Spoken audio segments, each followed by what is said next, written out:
Assalamualaikum. My name is Muhammad Hamza from Group 2. My matric number is AF250016.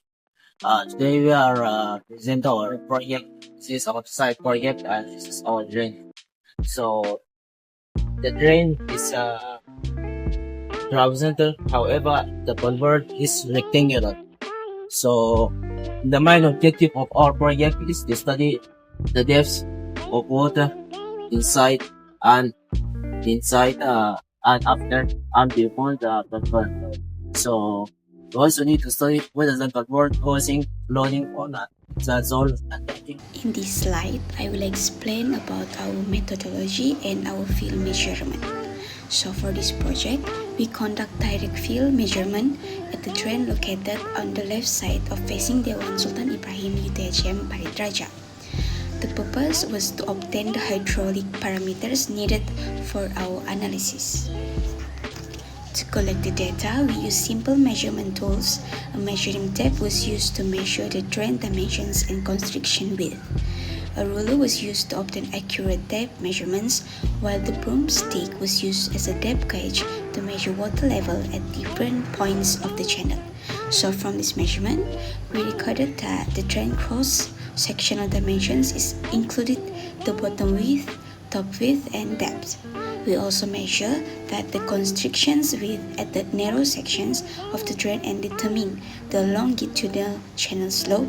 In addition, we observe that the concrete lining conditions to estimate Manning roughness coefficients. So in this field measurement provided the essential data for calculating flow characteristic and evaluating the hydraulic performance of the drain. Good morning, Doctor. I am Onkafu. Today I will present our project, which is evaluation of drain construction. In this part, I will be presenting some of the results that we get. So for the construction, which is box culvert, we assume rectangular section by using measuring tape to measure its dimension. For the open channel, which is trapezoidal channel, we also using the measuring tape to measure the dimension. In addition, for the longitudinal slope, we're using broomstick and measuring the difference in the elevation between 2 points along the drain. Then we get the value is 0.035, which is valid. And while for the type of lining and Manning roughness coefficient, we refer to a research which is drainage network system of UTHM campus, which done by Professor Tan Lai Wai, and we know that the channel lining is concrete lining and the Manning roughness coefficient is 0.020. Thank you. Doctor.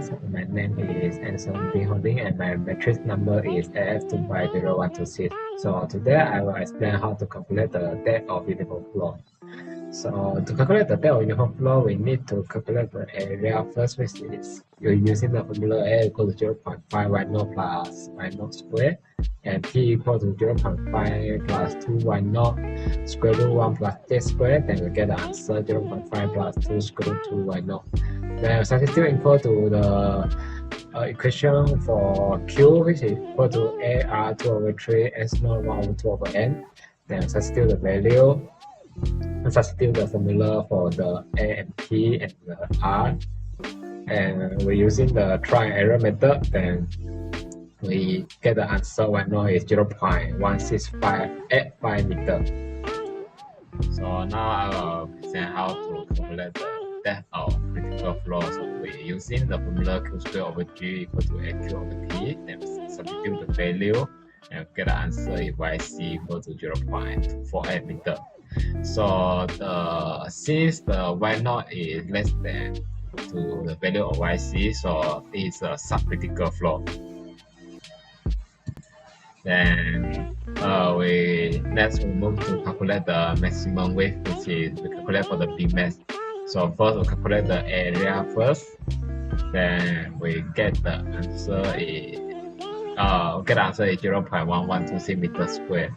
Then next, we calculate for the velocity. We substitute the value using the formula V equals to Q over A, and we get answer 2.22 meters per second. Then we calculate for the E. which is equal to the y plus b squared over 2g. Then also we substitute the value and we get the E1 equals to 0.420 meter. Then we know that the formula for the YC is q root over q square over q root q square over g. Then we substitute the value substitute the formula for the q, the small q, which is the flow rate over b. Then we get the formula q root q square over gb square. Then we rearrange the formula b max equal to q over square root by qg. So since the E minimum is equal to the 3 over 2 YC, so the YC is equal to 2 over 3 E minimum. Then we substitute back the formula for the YC and substitute the value into the equation, then we get the answer B max is equal to 0.24 meter. So since we measure from the constriction, the B equal to 0.98 meter, so the B is larger than the B max, so it is the case 1, which is an unchoked supercritical flow. So as we know that for the case 1, the Y1 is equal to Y3, which is equal to 0.1685 meter. And the E2 is also equal to the E1 equal to 0.420 meter. So we calculate for the Y2, we substitute the value equal to the Y2 plus Q square over 2GS square equals to E2. Then we substitute the value and get the answer Y2 equal to 0.115 meter. Finally, for the conclusion, this project successfully analysed the hydraulic performance of water flow in a trapezoidal drainage channel with a construction at Yutashan Parit Raja. Field data such as channel dimension, channel slope, construction width and lining characteristic were collected and used in the Manning equation to determine the flow characteristic. From the analysis, we found that the construction has a significant effect on the flow behaviour. Change in channel width influence the flow area, velocity, water depth and energy loss. This factor also affect the uniform flow depth and critical flow depth in the channel. Overall, all the project objectives were successfully achieved and this study improved our understanding of open channel hydraulics. That's all from us. Thank you.